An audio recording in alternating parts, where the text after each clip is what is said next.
Hey there, internet friends. Trevor Starkey here with another episode of What I Feel Like Fridays.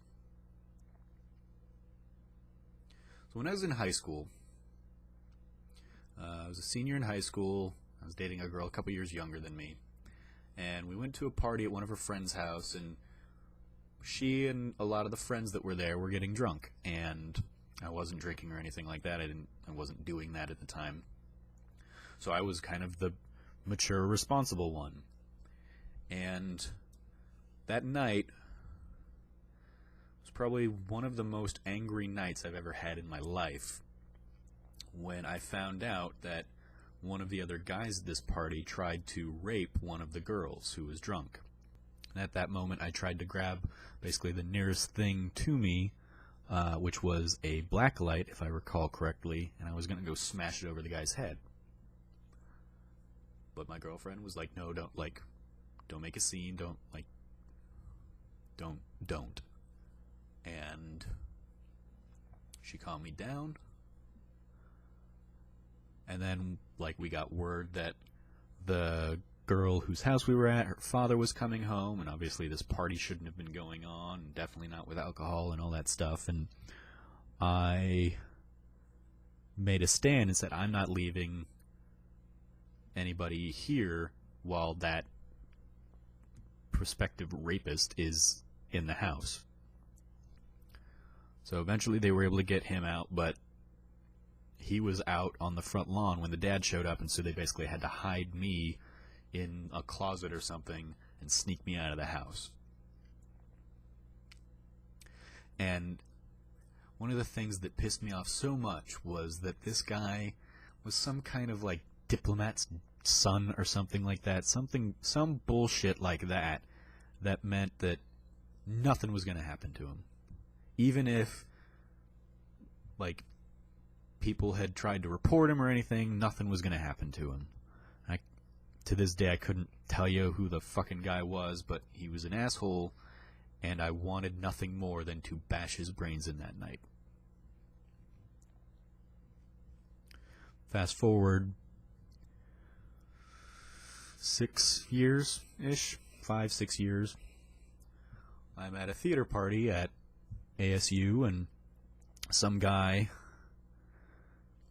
gets drunk, as a lot of us are drunk, and starts molesting a friend of mine.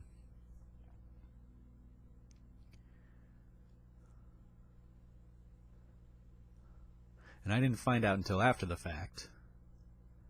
And I certainly wasn't, innocent, as I'd been trying to get with this girl myself. And so there was certainly an aspect of jealousy or some stupid shit like that at play. But when I found out about this, and that it had happened, I used my position in that department as one of, the student leaders to basically make that guy's name poison.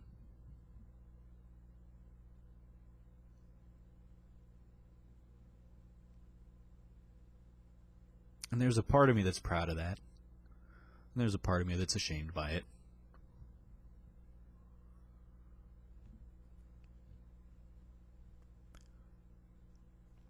And so I'm incredibly conflicted when I continue and move into this new arena of video game stuff, and I hear stories of guys abusing or taking advantage of women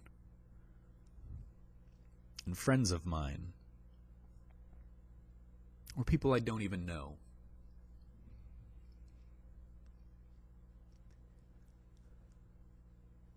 And because I'm a nobody outsider compared to people who have done stuff in the industry and are getting away with this kind of stuff, I hate that I find myself conflicted when I want to just scream to the heavens what I hear and what I think I know. But then part of me is like, no, you don't want to burn bridges, Trevor. And so this is probably the most fucked up piece of this industry that I love so many things about, but I hate this with such a fire. And I'm nowhere close to having to deal with the kind of shit that the actual victims of these attacks have to deal with. And I like to think, well, if I were to get in, I would try to be better.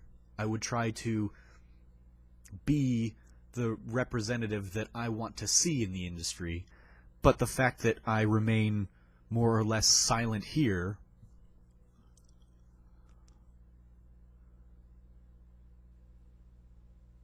I hate that. So that's what's on my mind today. And I should probably take a second here to say that I'm not speaking of a particular high-profile incident going on in the industry right now, but it sparked me in thinking of other incidents I'm aware of, because it is not an isolated incident, and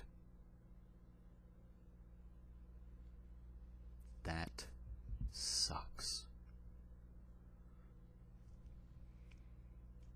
I say this in a lot of these videos, but treasure your friends.